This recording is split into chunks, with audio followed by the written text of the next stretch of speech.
Good morning students. पिछले class में पढ़ रहे थे प्रश्नावली 16.1 जिसके सवाल नंबर 10 तक हमने कल हल कर लिए थे। आज हम उससे आगे प्रश्न 11 से शुरुआत करेंगे। इसके बाद हम प्रश्नावली 16.2 पर करेंगे। तो सबसे पहले देखेंगे हम 11वां प्रश्न। 11 प्रश्न में क्या देगा समझिए। हमें दे रखा है एक दीवार की लंबाई चौड़ाई ऊंचाई को संयुक्त रूप से हम दीवार की क्या कहेंगे माप। इस प्रकार का एक प्रश्न मैंने पिछली क्लास में भी आपको बताया था, प्रश्न संख्या 8। सेम उसी प्रकार का है। दीवार की माप लंबाई चौड़ाई और ऊंचाई हमें ये दे रखी है 5 मीटर 30 सेमी और 3। इन सभी को हम एक ही माप में बदलेंगे अर्थात 3 को सेंटीमीटर में बदलेंगे।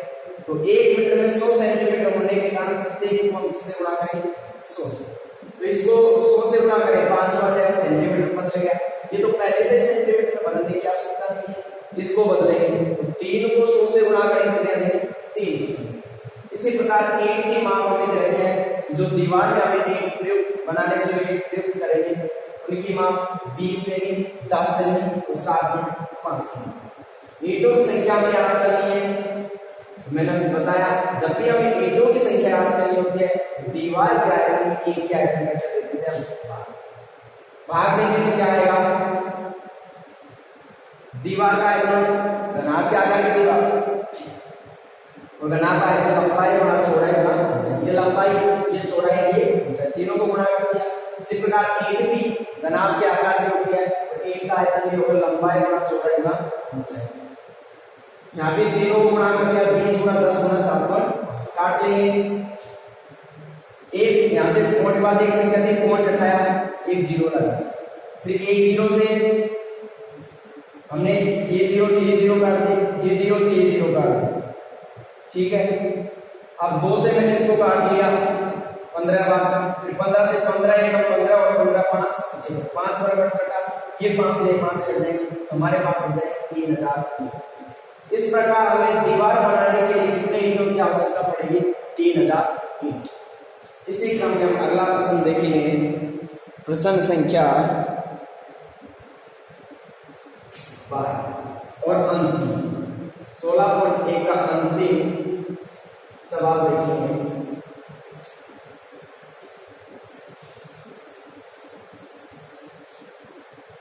और इसका अंतिम सवाल हमें दे रखा है कि एक घनाभ की लंबाई चौड़ाई और ऊंचाई का 12वां सवाल में देखा है एक घनाभ है जिसकी लंबाई अनुपात चौड़ाई और अनुपात लंबाई चौड़ाई और ऊंचाई तीनों का अनुपात हमें देखा है 5:3:3। इन सभी को हम एक चरपद से गुणा कर सकते हैं। अनुपात को वास्तविक संख्या में बदलने के लिए हम किसी भी चरपद से गुणा करते हैं। जैसे मैंने x से गुणा किया, आप y से भी कर सकते हैं, z से भी कर सकते हैं, a से b से, जो भी आप करना चाहें। जब हम अनुपात को किसी चरपद से गुणा करते हैं तो वास्तविक रूप में आ जाता है और उसका मूल मान याद करने के लिए पहले हमें x का मान याद करना पड़ता है। अब आगे हमें दे रखा है कि इस घनाभ का संपूर्ण पृष्ठीय क्षेत्रफल घनाभ का संपूर्ण पृष्ठीय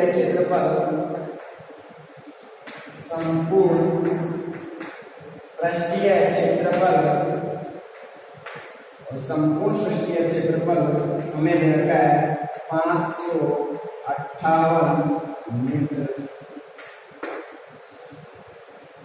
सेंटीमीटर स्क्वायर।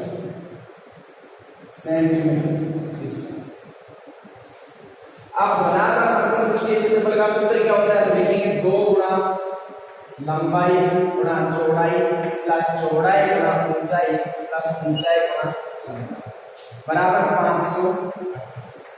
हम जानते हैं लंबाई को हम l से लिखते हैं, चौड़ाई को हम b से लिखते हैं और ऊंचाई को हम s से लिखते हैं s। हल करेंगे दो ऐसे ही ऐसे लंबाई का मान हमारे पास कितना है 5x गुणा कोष्टक का मतलब गुणा और चौड़ाई का मान 3x प्लस चौड़ाई हमारे पास 3x है गुणा ऊंचाई हमारे पास क्या है 2x। इसी प्रकार प्लस ऊंचाई हमारे पास क्या है 2x और लंबाई हमारे पास क्या है 5x बराबर हमें देगा 558।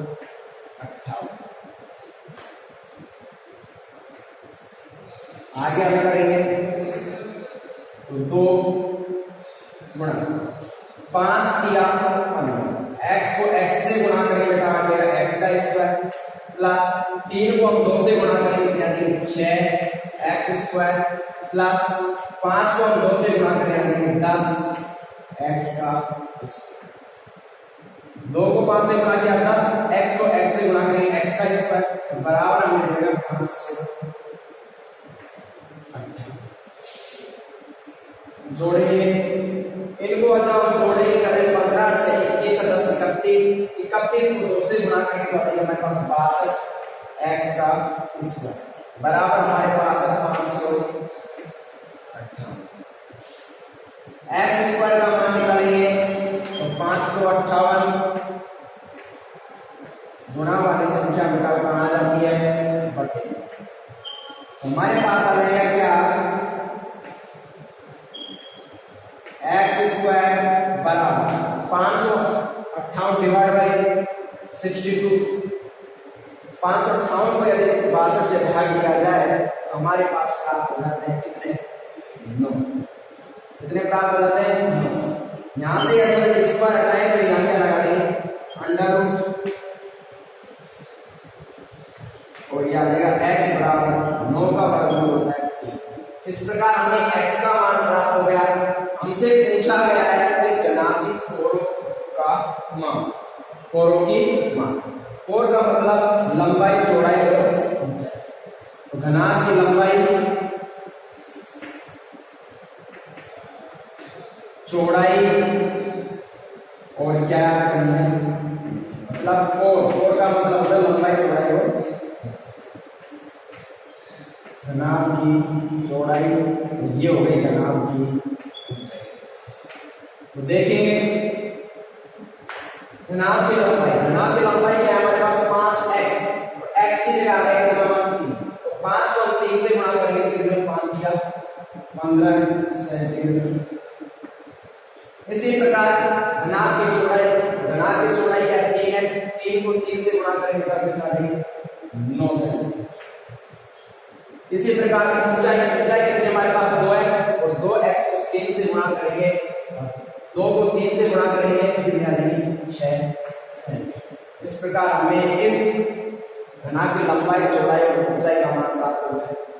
इस प्रकार हमारे यहाँ तक इस तरह 16.1 खत्म होती है। अब पढ़ेंगे हम 16.2 में पढ़ेंगे हम बेलन का पृष्ठीय क्षेत्रफल एवं आयतन। अभी तक पढ़ा हमने घन और घनाभ का पृष्ठीय क्षेत्रफल एवं आयतन। अब पढ़ेंगे हम बेलन का पृष्ठीय क्षेत्रफल और आयतन। तो देखेंगे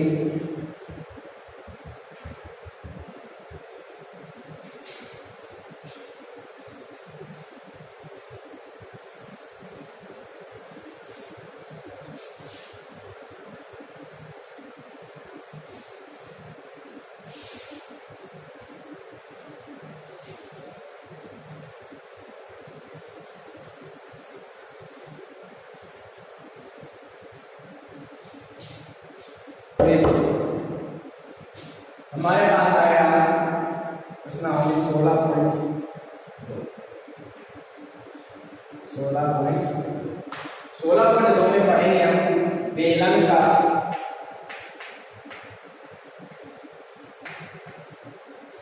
पृष्ठीय क्षेत्रफल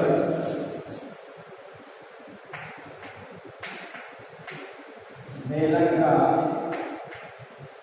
पृष्ठीय क्षेत्रफल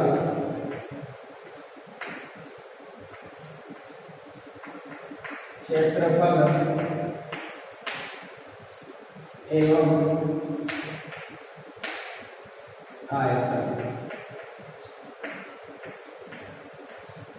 देखिए surface area and volume of cylinder, पृष्ठीय क्षेत्रफल और आयतन किसका।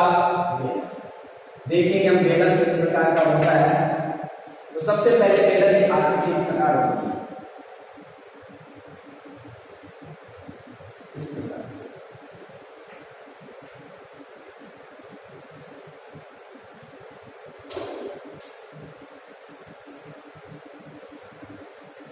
ये बेलन की आकृति इस प्रकार से। ये बेलन की कहलाती है ऊंचाई।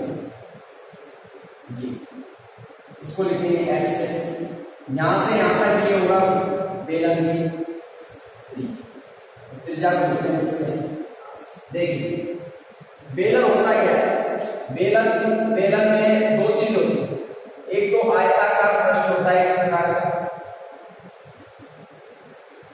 और जब इस आयताकार पृष्ठ को इस प्रकार से मिला दिया जाता है, और एक होता है यहां पर क्या वृत्त, और एक वृत्त होता है यहां। ये बीच का जो भाग होता है, ये बीच वाला जो भाग होता है ये होता है आयताकार, और नीचे का ये भाग और ये भाग दोनों होते हैं वृत्ताकार।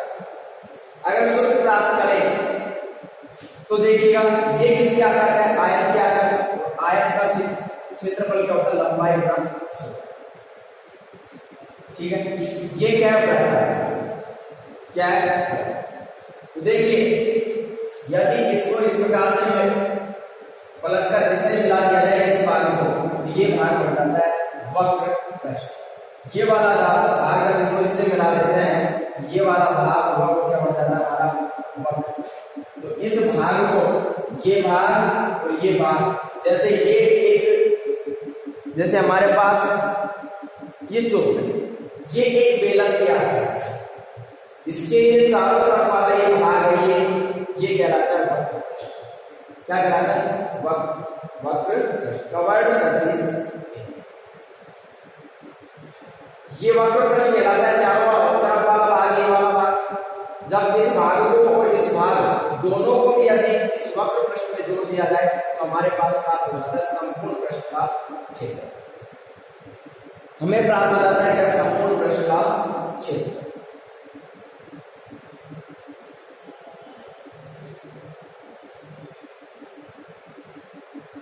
देखिए मान लीजिए ये एक हमारे पास आयताकार भाग होता है, ये आयताकार भाग होता है। जब इसको हम इससे मिला देते हैं, इसको इससे मिला देते हैं तो हमें प्राप्त हो जाता है क्या, हमें प्राप्त हो जाता है बेलन। हमें क्या प्राप्त हो जाता है, बेलन। जब हमें बेलन प्राप्त होता है तो ये वाला भाग है जो वृत्त के रूप में बढ़ता है, वृत्त के रूप में आ जाता है। जब ये वृत्त के रूप में आ जाता है तो इसकी परिधि होती है 2 पाई, क्या होती है 2 पाई। और इस ऊंचाई को हमने यहां क्या माना है, इसको माना हमने h। यदि 2 पाई r को यदि हम h से गुणा करते हैं तो यह आता है 2 पाई r h, जो इस बेलन का क्या कहलाता है, वक्र पृष्ठीय क्षेत्र। मैंने बताया वक्र पृष्ठीय क्षेत्रफल केवल ये वाला भाग होता है। यदि इस भाग में ऊपर का और नीचे का दोनों भाग जोड़ दिए जाए तो ये क्या कहलाएंगे, हमारे संपूर्ण पृष्ठीय क्षेत्र। सूत्र प्राप्त करते हैं। देखिए सबसे पहले लिखेंगे हम बेलन का वक्र पृष्ठीय क्षेत्र, वक्र पृष्ठीय क्षेत्र। और बेलन का वक्र पृष्ठीय क्षेत्र होता है 2 पाई r h, जो अभी हमने प्राप्त किया था यहाँ पर। अब आता है हमारे पास बेलन का संपूर्ण पृष्ठीय वक्र पृष्ठीय क्षेत्रफल होगा कवर्ड सरफेस एरिया, और संपूर्ण पृष्ठीय क्षेत्रफल होगा टोटल सरफेस एरिया, संपूर्ण पृष्ठीय क्षेत्र। और संपूर्ण पृष्ठीय क्षेत्रफल कैसे प्राप्त होगा, यदि मैंने बताया यदि वक्र पृष्ठ में हम ऊपर और नीचे के दोनों भागों को जोड़ते हैं तो वक्र प्रश्न होता है 2πr प्लस इसमें हमें जोड़ना है ऊपर का और नीचे का भाग। ऊपर का भाग भी वृत्त के आकार का, नीचे के भाग का भाग भी वृत्त के आकार का। एक वृत्त ऊपर एक वृत्त नीचे, तो वृत्त हो गए हमारे पास कितने? दो। वृत्त का क्षेत्रफल होगा πr², लेकिन वृत्त हमें प्राप्त हुए 2 से गुणा करते हैं किससे? 2 से। आगे हल करें तो यहां से हम कॉमन ले सकते हैं 2πr, तो हमारे पास क्या हो गया h plus r। 2πr r plus h या h प्लस r। इस प्रकार से हम संपूर्ण पृष्ठीय क्षेत्रफल प्राप्त होता है। आगे हमारे पास आता बेलन का आयतन। बेलन का आयतन, बेलन का आयतन देखिए, जब मैंने बताया था इसको इस प्रकार से मोड़ने में वृत्त बनता है और वृत्त का क्षेत्रफल होता है πr²। πr² को जब इस ऊंचाई से गुणा कर दिया जाता है तो हमें प्राप्त होता है कि बेलन का आयतन वो होगा πr²h। क्या होगा? πr²h। यदि वृत्त के क्षेत्रफल को s से गुणा कर दिया जाए तो बढ़ जाता है बेलन का आयतन πr²h। अब देखिए, बेलन में एक आधार भी होता है। बेलन में आधार होता है, एक ऊपर का भाग एक नीचे का भाग, दोनों भाग जैसे कोई सा एक भाग को आधार मान लिया जाता है। बेलन का आधार किसके आकार का होता है?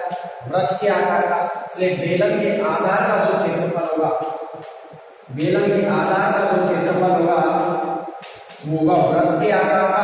वृत्त का क्षेत्रफल क्या होता है? πr²। इस प्रकार हमने बेलन से संबंधित सूत्र लिखे।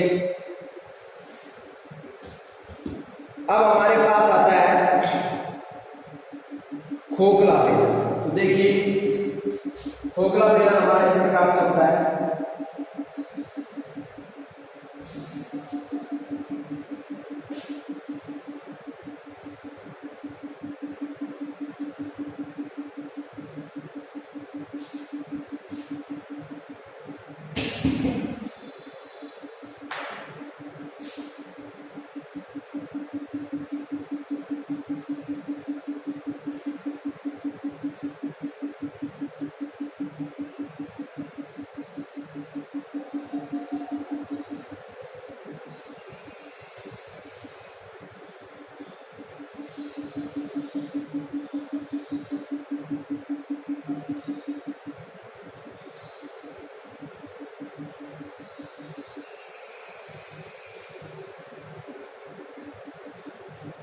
इसी प्रकार यहां होता है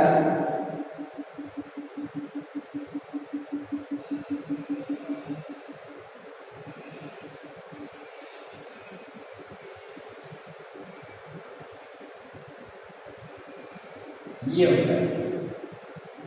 ये हमारे पास खोखला बेलन होता है जिसकी 2 त्रिज्याएं होती हैं। एक तो छोटे वाले की त्रिज्या और एक हो गया हमारे पास बड़े वाले। ये तो छोटे वाले की त्रिज्या हो गई यहां से यहां तक की, तो और यहां से यहां तक ये हो गई बड़े वाले की त्रिज्या। छोटे वाले की त्रिज्या को हम r1 से लिख सकते हैं, बड़े वाले की त्रिज्या को हम या बड़े वाले की r1 लिख सकते हैं, छोटे वाले को किससे लिख सकते हैं? r2 से लिख सकते हैं। ये इसकी ऊंचाई को लिखेंगे किससे हम? h दोनों में समान रहेगा क्योंकि इसका भी केंद्र ये होगा, इसका भी केंद्र ये होगा, और इनको मिलाएंगे तो इस प्रकार से ऊंचाई रहेगी हमारे पास क्या? h। अब देखिए हमें क्या याद करना है? इसका आयतन और क्षेत्रफल का सूत्र। तो देखिए, खोखले बेलन का संपूर्ण पृष्ठीय क्षेत्र, खोखले बेलन का, ये तो हो गया हमारे पास बेलन। क्या हो गया? बेलन, सिलेंडर। और ये हो गया हमारे पास खोखला बेलन।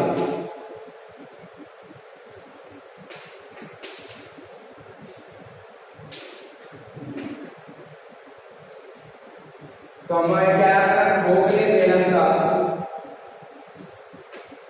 बेलन का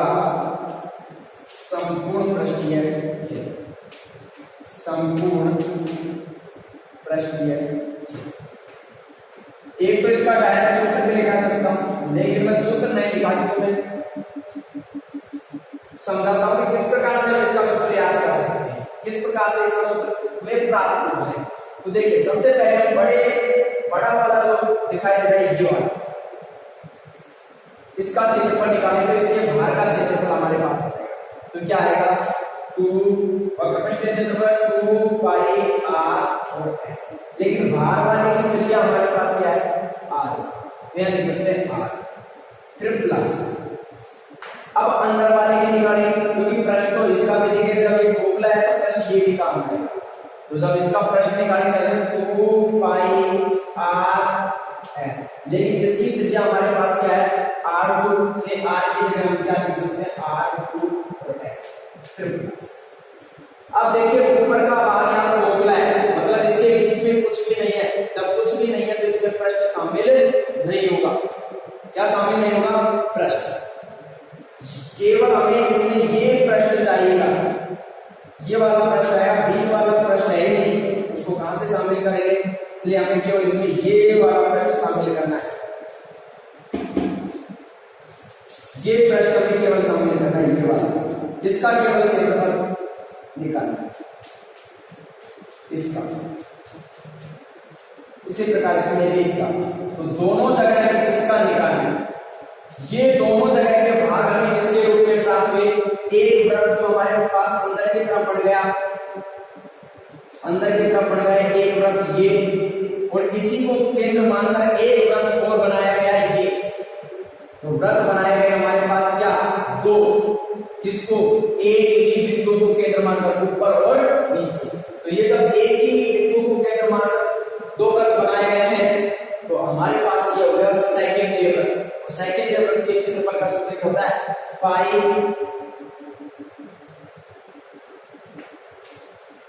कोष्टक कैपिटल R का स्क्वायर माइनस स्मॉल r का स्क्वायर। या फिर हम इसको इस प्रकार लिख सकते हैं, बड़ा वाला जो वृत्त है उसके क्षेत्रफल में से छोटे वाले वृत्त का क्षेत्रफल क्या कहते हैं? बड़े वृत्त का क्षेत्रफल पाई r, बड़े वृत्त कितने जगह r1 पाई r स्क्वायर, r की जगह क्या आएगा r, क्योंकि बड़े वृत्त की त्रिज्या क्या होगी r। इसी प्रकार घटाएंगे इसको छोटे वाले को, पाई r2 का स्क्वायर। छोटे वाले को घटाएंगे क्योंकि ये बीच का भाग है, ये खाली है, क्या है? खाली। इसलिए देखिए अब यहां से हम कॉमन ले सकते हैं, यहां से क्या लिख सकते हैं? हम कॉमन ले सकते हैं। तो बोलिए क्या कॉमन आ जाएगा हमारे पास? यहां से हमारे पास सब में क्या कॉमन दिखाई दे रहा है? देखिएगा अब एक चीज तुम नोटिस कर सकते हैं यहाँ कि यहां वृत्त मैंने इसका निकाल दिया, एक बच गया। तो कितने वृत्त हो गए? एक ऊपर एक नीचे, तो प्रत्येक को हम 2 से गुणा कर सकते हैं, 2, और यहां भी 2, 2। अब प्रत्येक में से क्या कॉमन आ जाएगा? 2 पाई। तो हमारे पास ये क्या बच जाएगा?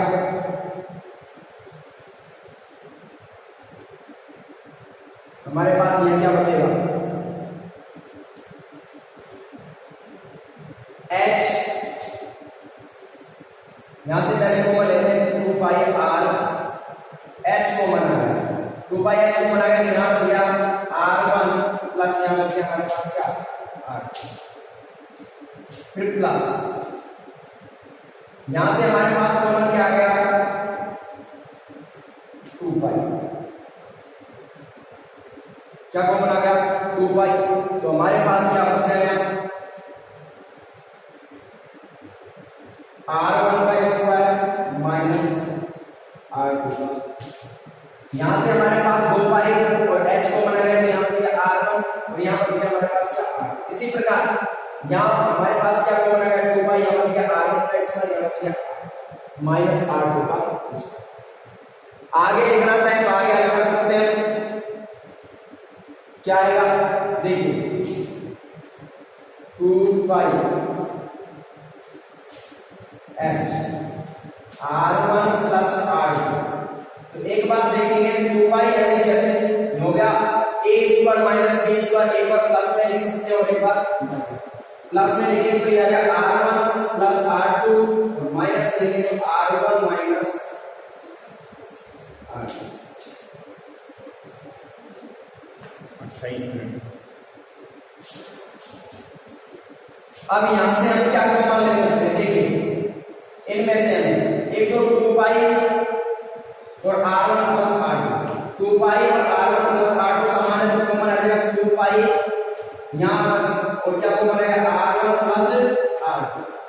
तो यहां हमारे पास बच गया h प्लस ये प्लस यहां क्या बच गया r1 माइनस r2।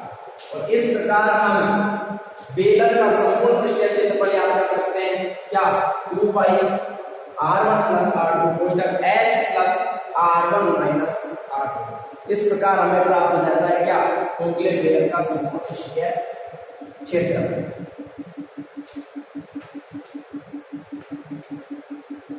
अगला खोखले बेलन का आयतन, खोखले बेलन का आयतन, खोखले बेलन का आयतन, खोखले बेलन का आयतन क्या प्राप्त होगा हमारे पास। तो खोखले बेलन में हम क्या करेंगे, जो बड़ा वाला जो वृत्त है उसमें से छोटे वाले बड़े वाला जो बेलन है उसमें से छोटे वाले बेलन का आयतन क्या करेंगे बता दें।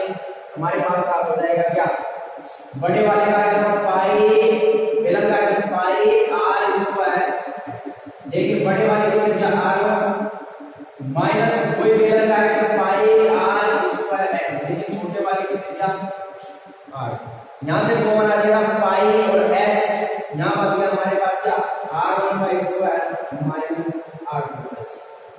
यहां तक लिख लेंगे या फिर आगे आकर आ जाएगा पाई h a square minus b square एक बार प्लस में लिख सकते हैं और एक बार किसमें लिख सकते हैं माइनस में लिख सकते हैं। इस प्रकार हमें खोखले बेलन का आयतन, ये मैंने आपको समझाया किस प्रकार से खोखले बेलन का संपूर्ण पृष्ठीय क्षेत्रफल याद करते हैं का सूत्र याद करते हैं और किस प्रकार से बेलन का खोखले बेलन का आयतन याद करते हैं। ये सूत्र मैंने आपको निकालना है, आपको केवल सूत्र एक तो ये याद रखना है और एक केवल ये याद, इनमें से कोई सा भी याद कर सकते हैं, इसमें से केवल हमें ये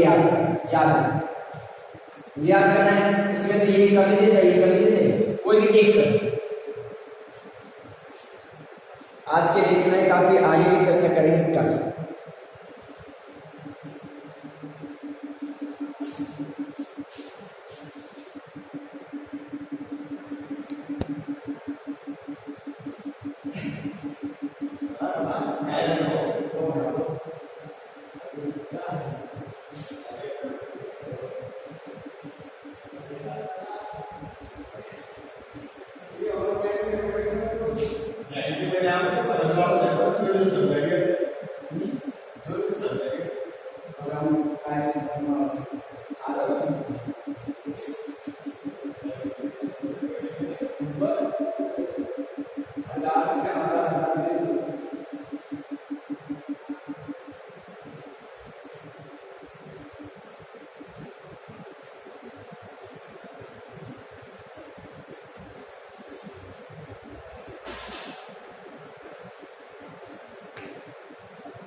आगे की चर्चा करेंगे कल।